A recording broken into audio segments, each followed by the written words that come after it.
Chers amis, bonjour et bienvenue dans Un moment de théologie avec Père Éric. Nous poursuivons notre étude de la synopse des 4 évangiles en français, tome 3, de Marie-Émile Boimard et Arnaud Lamouille, première édition de 1977. Cette 6e étude portera sur la suite de l'évangile de Jean de A. Pour une meilleure compréhension de cette étude, l'ensemble de l'évangile de Jean de A sera lu, mais seules les parties ajoutées ou modifiées figureront sur les diapositives. Jean de A. À Béthanie. Résurrection de Lazare. Or il y avait une certaine Marie de Béthanie dont le frère Lazare était malade. Elle envoya lui dire : « Seigneur, voici que celui que tu aimes est malade. » Or, ayant entendu, Jésus resta 2 jours à l'endroit où il était. Puis, après cela, il dit : « Lazare est endormi, mais je pars vers lui. » Étant venu, il le trouva déjà au tombeau. Marie, quand elle eut entendu que Jésus venait, se leva vite et venait vers lui. Ceux qui étaient avec elle dans la maison et qui la consolaient la suivirent, pensant qu'elle allait au tombeau afin d'y pleurer. Marie donc, quand elle vint où était Jésus, lui dit : « Seigneur, si tu avais été là, mon frère ne serait pas mort. » Jésus donc, quand il la vit pleurer, frémit en esprit et se troubla, et dit : « Où l'avez-vous mis ? » Ils lui dirent : « Seigneur, viens et vois. » Il vient donc au tombeau. Or c'était une grotte et une pierre était placée dessus. Jésus dit : « Enlevez la pierre. » Ils enlevèrent donc la pierre. Jésus leva les yeux en haut et dit : « Père, je te rends grâce de m'avoir écouté. Pour moi, je savais que tu m'écoutes toujours, mais j'ai parlé à cause de la foule qui se tient alentour, afin qu'ils croient que tu m'as envoyé. » Et ayant dit cela, il cria d'une voix forte : « Lazare, viens dehors !» L'objectif de l'ajout de ces versets est de donner plus de relief au prodige. La prière de Jésus est une référence au psaume 118, verset 28. « C'est toi, mon Dieu, je te rends grâce, mon Dieu, je t'exalte, je te rends grâce, car tu m'as exaucé. Tu fus pour moi le salut. » L'onction à Béthanie. Ils lui firent un repas. Marie, donc, ayant pris un vase d'albâtre de parfum de grand prix, le versa sur sa tête. Il disait : « Pourquoi ce parfum ne fut-il pas vendu et donné aux pauvres ? » Jésus donc dit : « Laissez-la. Car les pauvres, toujours vous les aurez avec vous, mais moi, vous ne m'aurez pas toujours. » Le lavement des pieds.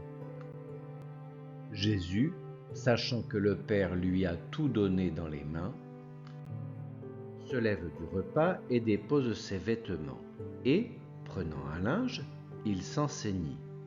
Puis il met de l'eau dans le bassin et commença à laver les pieds des disciples et à les essuyer avec le linge dont il était ceint.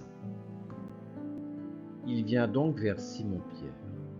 Il lui dit : « Seigneur, toi, me laver les pieds ? » Jésus répondit et lui dit : « Ce que je fais, tu ne le sais pas maintenant, mais tu comprendras plus tard. » Pierre lui dit : « Tu ne me laveras pas les pieds, jamais. » Jésus lui répondit : « Si je ne te lave pas, tu n'auras pas de part avec moi. » Simon-Pierre lui dit : « Seigneur, pas seulement les pieds, mais aussi les mains et la tête. » Jésus lui dit, « Celui qui s'est baigné n'en a pas besoin, mais il est entièrement pur.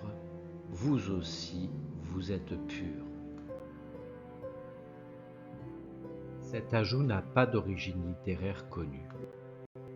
Il est motivé par le souhait de vouloir préciser que Jésus sait qu'il a reçu du Père le pouvoir de donner la vie et que c'est en vertu de cette connaissance qu'il se lève de table afin de laver les pieds de ses disciples. Le lavement des pieds est donc lié, d'une certaine façon, au don de la vie éternelle. L'ajout suivant n'a pas d'origine littéraire connue. Cette phrase est une référence au Deutéronome, chapitre 10, verset 9. « Aussi n'y eut-il pas pour Lévi de part ni d'héritage avec ses frères. C'est Yahvé qui est son héritage, comme Yahvé ton Dieu le lui a dit. » C'est également une référence au livre de la Genèse, chapitre 15, verset 1. « Si je reçois rétribution de mes œuvres dans ce monde-ci, je n'aurai pas de part dans le monde à venir. »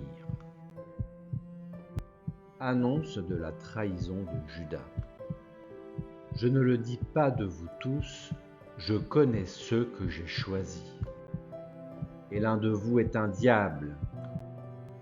Mais afin que l'écriture fût accomplie, celui qui mange mon pain a levé contre moi son talon. » Jésus dit à Judas, « Ce que tu fais, fais-le vite. » Mais cela, aucun de ceux qui étaient à table ne comprit en vue de quoi il lui disait. Car certains pensaient, puisque Judas avait la bourse, que Jésus lui dit qu'il donne quelque chose aux pauvres. Et il sortit aussitôt. Jean 2a reprend la parole de Jésus rapportée en Matthieu chapitre 26 verset 21b et qu'il tient du document A. Ce verset est une référence au psaume 41 verset 10. Il est également retrouvé dans le rouleau des hymnes de Qumran, chapitre 5, versets 23 et 24. « Et tous ceux qui mangeaient, contre moi, ils ont levé le talon. » Ce verset de Jean a rejoint le texte de Matthieu, chapitre 26, verset 25, mais aucune origine antérieure n'est connue. Cet ajout est une précision sur la fonction de Judas, mais reste sans référence littéraire antérieure. Jésus annonce son départ. Lors donc qu'il fut sorti, Jésus dit, « Encore un peu, je suis avec vous. Vous me chercherez, et où je vais, vous savez la route. » Thomas lui dit, « Seigneur, nous ne savons pas où tu vas. Comment savons-nous la route ?» Jésus lui dit, « Je suis la route. Nul ne vient au Père sinon par moi. Si vous m'avez connu, vous connaîtrez aussi mon Père. Dès maintenant, vous le connaissez et vous l'avez vu. » Philippe lui dit, « Seigneur, montre-nous le Père, et cela nous suffit. » Jésus lui dit, « Depuis tant de temps je suis avec vous, et tu ne m'as pas connu, Philippe ? Qui m'a vu a vu le Père. Comment dis-tu, montre-nous le Père ? Ne crois-tu pas que je suis dans le Père et que le Père est en moi ? Les paroles que je vous dis, je ne les dis pas de moi-même, mais le Père qui demeure en moi fait ses œuvres. Croyez-moi que je suis dans le Père et le Père en moi. Sinon, à cause des œuvres, croyez-le. En vérité, je vous le dis, celui qui croit en moi, les œuvres que je fais, celui-là aussi les fera, parce que je pars vers le Père.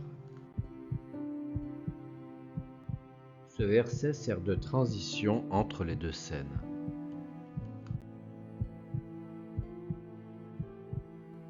Cette dernière phrase remplace la deuxième partie du verset 13-33 du document C, et où je vais, vous ne pouvez pas venir maintenant.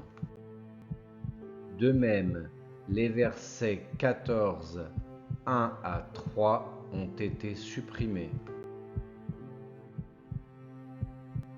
Ces deux citations de Jésus correspondent à une répétition de ces deux versets du document C. Celui qui croit en moi ne croit pas en moi, mais en celui qui m'a envoyé. Et qui me voit, voit celui qui m'a envoyé. Le terme voir est utilisé ici dans le sens de reconnaître. Le terme œuvre revêt ici un sens assez général, englobant l'enseignement du Christ et tout son message de salut. Dans ce verset, il prend le sens technique de miracle. Or, au niveau du document C, les miracles sont la preuve que Jésus a bien été envoyé par Dieu, comme cela avait été le cas jadis pour Moïse. Exode chapitre 4, versets 12 et 17. Va maintenant, je serai avec ta bouche et je t'indiquerai ce que tu devras dire. Quant à ce bâton, prends-le dans ta main, c'est par lui que tu feras les signes. Manifestation aux disciples et non au monde. Je ne vous laisserai pas orphelins, je viens à vous.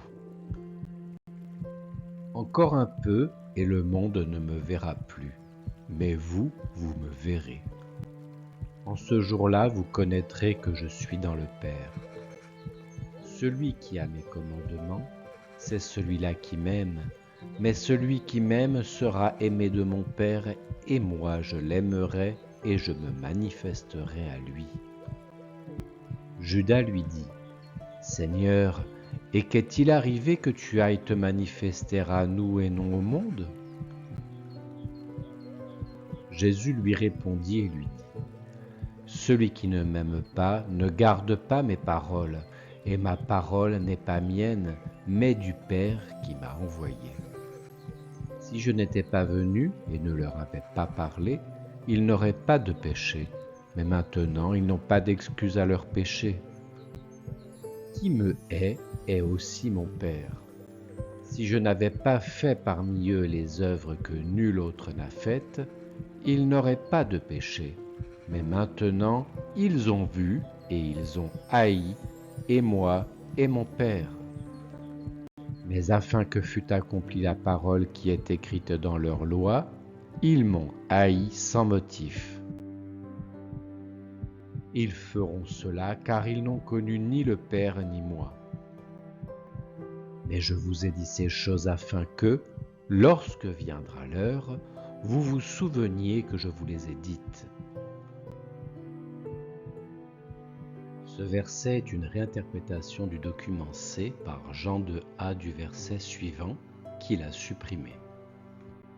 Et si je pars vous préparer une place, je viendrai de nouveau et vous prendrai près de moi.